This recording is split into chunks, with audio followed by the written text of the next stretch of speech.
Messieurs les amis de la presse, bonjour. Mesdames et messieurs, nous vous remercions et nous vous saluons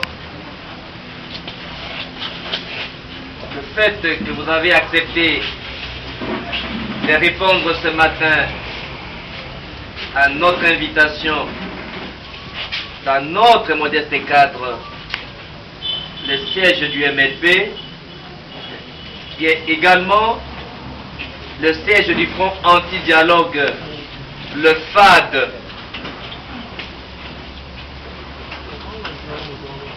Le devoir de vérité, le devoir de transparence, le devoir patriotique nous commande de nous entretenir encore une fois ce matin.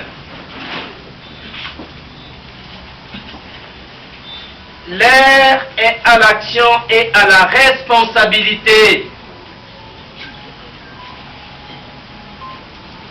Après ma tournée aux États-Unis, en Europe et enfin en Afrique, alors que je m'attendais de faire la restitution de ce voyage,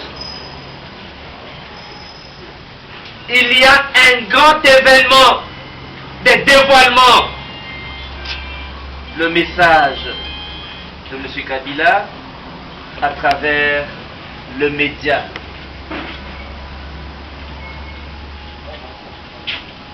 Nous allons nous mettre d'accord avec tout le monde que lorsque je dirai, je continuerai à dire M. Kabila, ce n'est pas manquer le respect à celui-là qui est le chef de l'État.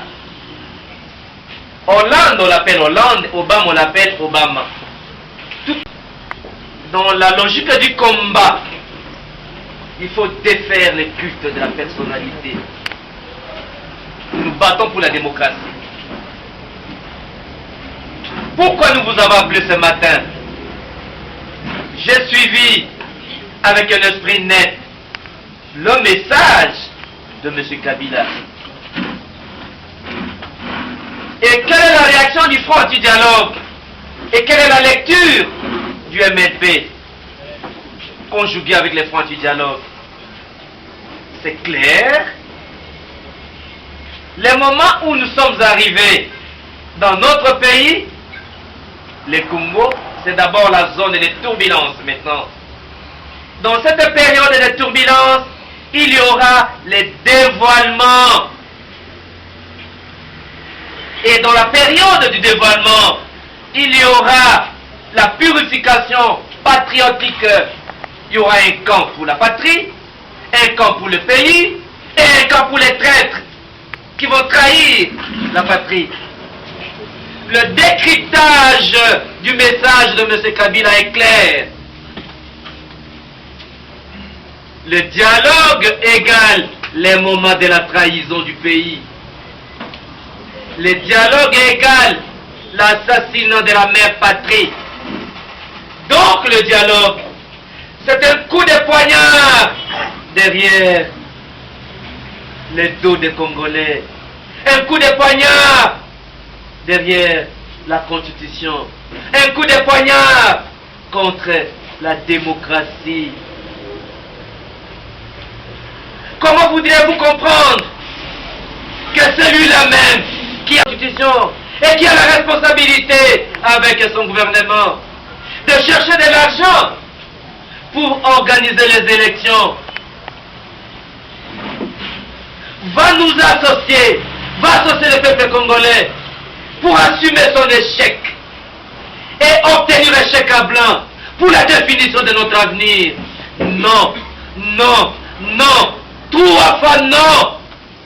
L'MLP et le Front Anti-Dialogue ne cautionnera pas ces mensonges d'État.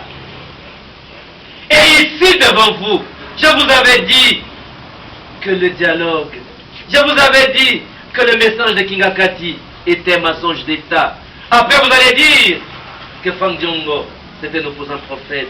Il n'est simplement qu'un simple citoyen, clairvoyant, éclairé et anticipatif.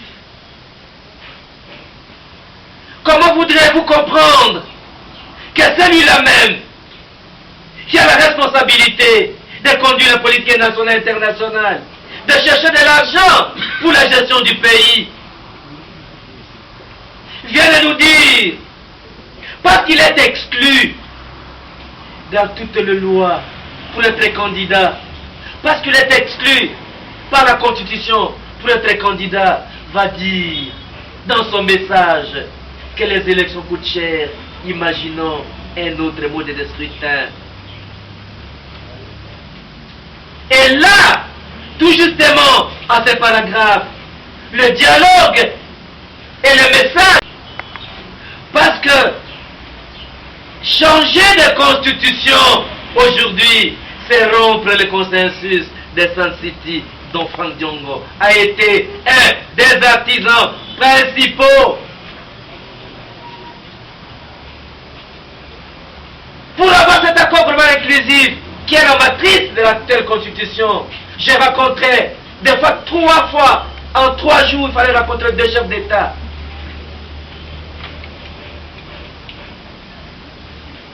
La volonté de M. Kabila est claire. Il a confirmé tout ce que nous vous disions ici. Je crois qu'aujourd'hui, lorsque je vous disais, mes amis, mesdames et messieurs de la presse, que la motivation principale du dialogue, c'est le changement de la Constitution. Et M. Kabila l'a affirmé, l'a confirmé. Voilà les moments de dévoilement. Lorsque je vous avais dit que pas seulement le changement de la Constitution, mais aussi et surtout, ils vont changer les modes de scrutin. Je vous avais tous dit. Je vous avais dit que les membres du Front du Dialogue, qui ont participé à la rédaction de cette Constitution, avec eux, ils nous ont dévoilé, parce qu'ils sont des patriotes. Tout simplement, on n'a pas réussi à mettre la main sur les projets qu'ils ont rédigés. Mais dis-moi les éléments d'information. Les patriotes du Front du Dialogue nous ont informés. Et le devoir de vérité m'avait commandé de dire cette vérité au peuple congolais. Quand j'avais dénoncé le pré-dialogue d'Italie, d'Espagne, les gens n'avaient pas compris. Vous avez suivi. Un des membres des partis qui acceptent d'aller au dialogue a démenti Frank Diongo. Et vous avez vu les documents signés pour contredire cela, a donné raison à la vérité. La vérité n'a pas besoin d'être aidée. Le message de M. Kabila est mépris et une sorte d'injure, un manque de respect et au peuple congolais et à la démocratie. Comment voulez-vous comprendre que même dans le message du soi-disant dialogue que le peuple congolais doit stopper, doit combattre et doit arrêter, il va omettre le point le plus important, mes chers amis, à l'ordre du jour. Le respect de la Constitution et l'organisation des élections dans les délais constitutionnels. Il a omis le point le plus important. Le respect de la Constitution et l'organisation des élections dans les délais constitutionnels. La demande nationale, l'urgence nationale, le besoin national, c'est l'organisation des élections présidentielles avant décembre 2016. Comme un des co-rédacteurs de la Constitution, la Constitution n'a pas prévu de mesures pour que les élections présidentielles ne soient pas organisées. Par contre, c'est l'obligation, dans tous les cas de figure, d'organiser les élections présidentielles 90 jours avant la fin du mandat du président en exercice, là, le scrutin doit être convoqué, l'article 73.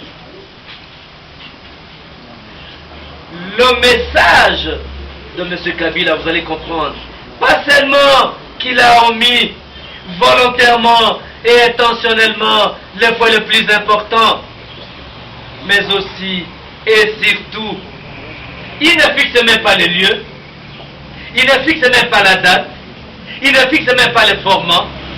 Non, non, non. Je crois que les Congolais ne méritent pas ça. C'est trop insultant. On ne peut pas se moquer d'un peuple comme ça. Parce que si on a été réellement élu, un peu de respect envers le peuple congolais. Voilà pourquoi, au regard de ces incohérences et de tous ces éléments, je tiens très clairement à vous dire, pour ceux qui nous avaient suivis, je répète ce que j'avais dit ici et à l'étranger, au regard de cet aveu de manque de volonté politique, de mauvaise foi de M. Kabila, il a confirmé lui-même qu'il est le problème et la solution, c'est son départ. Il a avoué lui-même qu'il constitue en réalité le problème. Je ne pense pas qu'il est encore nécessaire d'attendre la fin de son mandat parce qu'il est clair, il ne veut pas d'élection. C'est la mère patrie.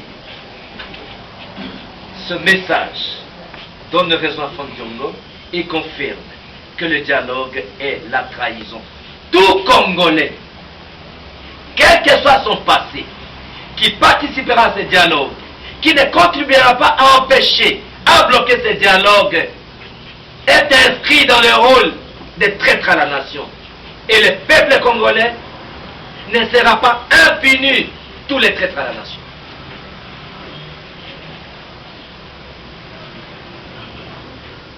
Deuxième élément, je tiens très officiellement à saluer, à féliciter les amis de la dynamique de l'opposition, les amis de G7, qui nous ont rejoints dans les combats contre les dialogues.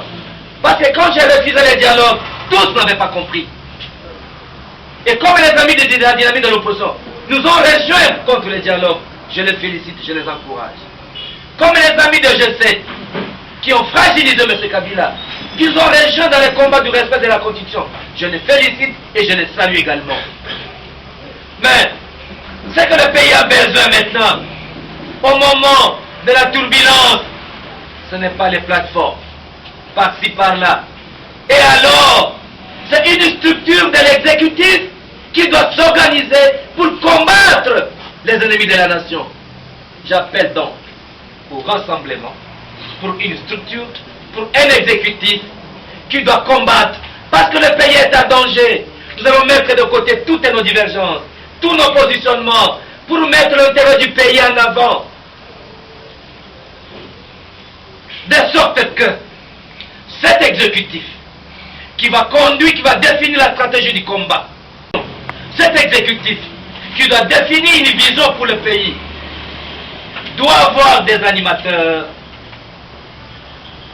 pour combattre, parce qu'aujourd'hui, la menace est plus vaste que nos ambitions, que nos positionnements. Pas qu'il n'y a pas élection, il y a blocage du processus électoral par M. Kabila. Les schémas que j'ai donnés à l'étranger, vous avez vu, les déblocages volontaires, soit que M. Kabila prend conscience, de renoncer à changer la constitution, de renoncer à briller un nouveau mandat, et il prend l'engagement d'organiser les élections. Je laissais cette ouverture-là, il n'a pas voulu. Donc il n'a pas accepté cette ouverture-là. Et deuxième schéma que j'ai donné, les déblocages forcés. Et les déblocages forcés est légal. C'est l'article 64. Vous, les hommes des médias, l'article 64 donne au peuple congolais le droit d'empêcher un individu ou un groupe d'individus qui va s'approprier du pouvoir par la force. Et c'est une occasion, une opportunité pour moi de soutenir également la déclaration de l'Église catholique, de la Synco et je m'engage à vulgariser les messages de la SENCO. Je m'engage à mobiliser l'opinion congolaise. Je m'engage à mobiliser la population congolaise, de la diaspora, de l'intérieur comme de l'extérieur. De sorte que nous stoppons cette trahison et nous bloquons cette trahison. Il est le devoir citoyen que chaque Congolais prenne conscience de la réalité du danger. Et une seule question que je vais vous poser. Es-tu acheté aussi comme les autres? Vas-tu trahir le Congo comme les autres? Qu'avez-vous fait de votre pays lorsque vous avez vu que M. Kabila conduit le pays dans la dérive? C'est une question d'interpellation. Voilà, mes chers amis, le message clair et clé que j'ai tenu très honnêtement à partager avec vous avant qu'il y ait le jeu des questions et réponses.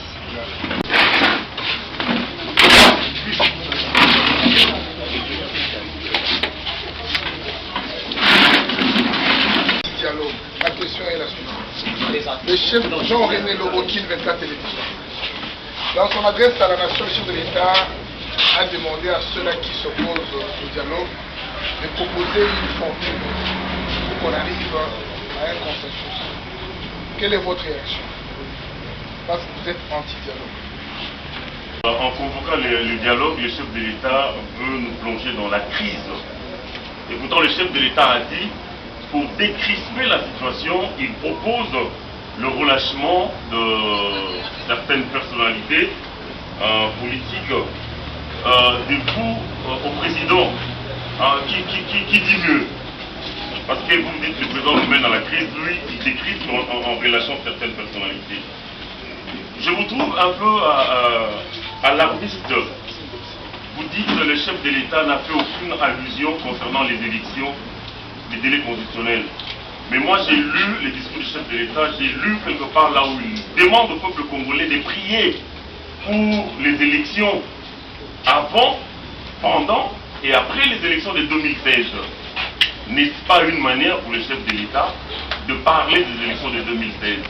Et puis ma dernière question, le chef de l'État ne fait que proposer aux dialogueurs, permettez-moi l'expression si ça existe, aux dialogueurs de pouvoir réfléchir, entre guillemets si ça existe, de pouvoir réfléchir sur la bonne marche du pays. Le chef de l'État ne fait que proposer, vous criez directement au scandale que le chef de l'État viole ou annule la Constitution. Est-ce que la parole du chef de l'État pour vous vaut plus que la Constitution? Est-ce que Félix Kabila déclare peut annuler d'emblée la Constitution? Merci. Depuis que je suis venu, je disais que vous observez. Lorsque vous avez commencé votre adresse, vous avez enlevé votre képi que vous avez déposé là. Est-ce que on peut dire que c'était un message? Il y a un message. Député national et président du Front Anti-Dialogue. Je me dis que vous reconnaissez de prime abord que l'opposition congolaise est plurielle. Ça, c'est tout le monde qui le dit, même les opposants eux-mêmes. Et au cours d'une de vos conférences de presse, vous vous êtes targué d'être un modèle. Je parle de démocratie, un modèle en démocratie. En illustrant vos propos, vous avez pris l'exemple de Marine Le Pen, qui se démarque de par sa position par rapport à ceux qui sont de l'opposition comme elle. Alors, quel mal y a-t-il aujourd'hui qu'une partie de l'opposition accepte d'aller au dialogue? J'estime que ceux de l'opposition qui acceptent d'aller au dialogue analysent autant que vous la situation du pays et particulièrement le discours du président de la République. Alors quel mal y a-t-il que, par exemple, l'UDPS, lorsqu'on en parle, accepte d'aller au dialogue? Est-ce qu'il y a un mal que vous soyez divisés et que vous preniez des positions différentes ou contraires pour le bien de la République? d'informer à notre peuple et de s'approprier de ce processus. Il n'y a pas de chars, il n'y a pas de blindés qui seront plus efficaces que l'ensemble de la population congolaise qui va prendre conscience dans la conquête de son destin. Aucune armée ne peut bloquer un peuple décidé et aller dans la marche de la conquête de ce qu'il manque. Le peuple vaincra. Aucune armée. On n'a pas besoin qu'on nous permette, on va tout simplement appliquer l'article. Les stratégies politiques ne se dévoilera pas en public. C'est pour cela que je suis prêt à m'effacer. De sorte que tous ceux qui sont contre l'ennemi soient ensemble. Pas de plateforme, mais organisent une structure exécutive pour définir la stratégie de combat, parce qu'il faut bloquer l'ennemi pour que le Congo ne soit pas balkanisé. Parce que cet appel au dialogue, c'est la liquidation du Congo. C'est la balkanisation du Congo. C'est la guerre. Combien de fois je vous ai dit des choses anticipativement? Je vous dis encore des choses que personne ne vous a déjà dit. Donc on appliquera, messieurs. C'est l'ultime recours. On a fait tout ce qu'on pourra faire. Ils ne veulent pas. Tu sais l'attitude de M. Kabila, c'est quoi? Le pouvoir est héréditaire et militaire. Ont-ils l'armée pour que je les amène aux élections? C'est ça l'autre leçon de votre question. Nous avons pris conscience de la réalité du danger que représentent ces messages et nous organisons à conséquence, monsieur. Comprendre, Luc. Vous êtes un des plus grands journalistes qui défendent le pays et la vérité et qui a une objectivité dans l'analyse. Pourriez-vous comprendre que M. Kabila, qui a prêté serment de défendre la Constitution, de faire respecter la Constitution, M. Kabila, qui est le responsable numéro 1 pour chercher de l'argent, pour organiser les élections, M. Kabila, qui est le responsable numéro 1 dans la gestion de la totalité de l'argent du pays et des richesses du pays, vient de se plaindre à la télé, à travers les médias, que nous n'avons pas de l'argent pour organiser de l'élection. Alors qu'en 2014, la Cour des comptes, dans un rapport donné au Parlement, démontre que dans l'année 2014, ils ont dépensé 1 milliard de dollars, soit un minimum de 960 milliards de francs congolais, pour des projets qui ne figurent pas dans le budget. Donc M. Kabila a étalé comment il n'aime pas le Congo, il n'aime pas les Congolais.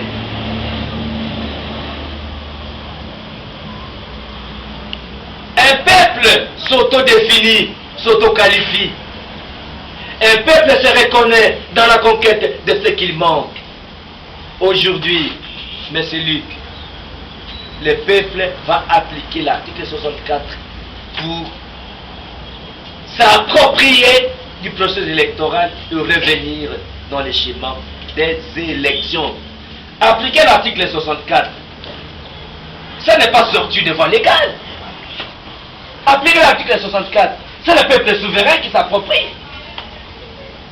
C'est le peuple souverain qui s'approprie. Ce ne sont pas des méthodes antidémocratiques. D'ailleurs, parmi les membres du Front du Dialogue, vous avez les militaires et les policiers qui vont défendre la patrie.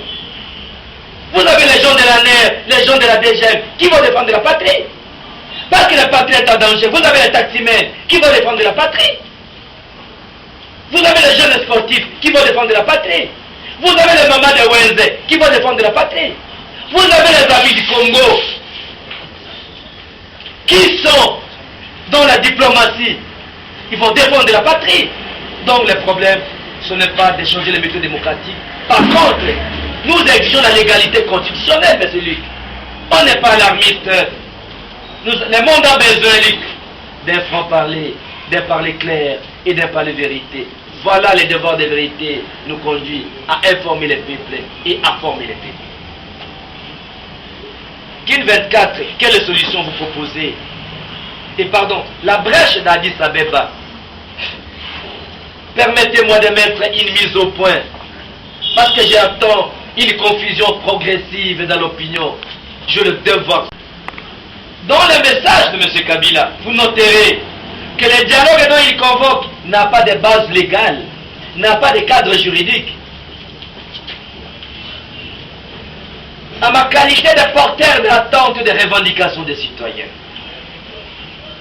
à ma qualité de témoin de la vie politique du Congo de 90 à ce jour, tenez, l'accord, le dialogue intercongolais avait pour base juridique, cadre juridique, base légale, l'accord d'Addis Abeba, pardon, l'accord de Lusaka. Et dans l'accord de Lusaka, il a été dit que tous les participants au dialogue ont un statut identique. C'est comme ça qu'il n'y avait pas un président qui négociait avec les rebelles et les opposants. Nous étions nous tous au même titre, statut identique. C'est pourquoi les Nations Unies avaient le pouvoir de convoquer les dialogues intercongolais. Ça, je voudrais que les intellectuels que vous êtes, que ça soit attendu une seule fois. L'accord d'Addis Abeba,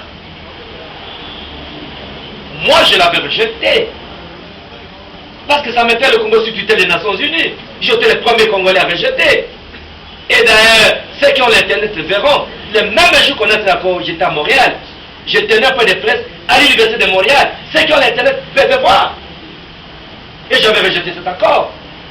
Mais par rapport au parti qui se base sur l'accord d'Addis Abeba. L'accord d'Addis Abeba est le seul accord qui reconnaît M. Kabila, président de la République, par la communauté internationale. L'UDPS, quand l'UDPS reconnaît l'accord d'Addis Abeba, c'est-à-dire le président Tshisekedi renonce qu'il a gagné les élections présidentielles. Parce que dans cet accord, on reconnaît Kabila président. Alors si le président Tshisekedi reconnaît l'accord, c'est-à-dire qu'implicitement, il reconnaît Kabila président de la République.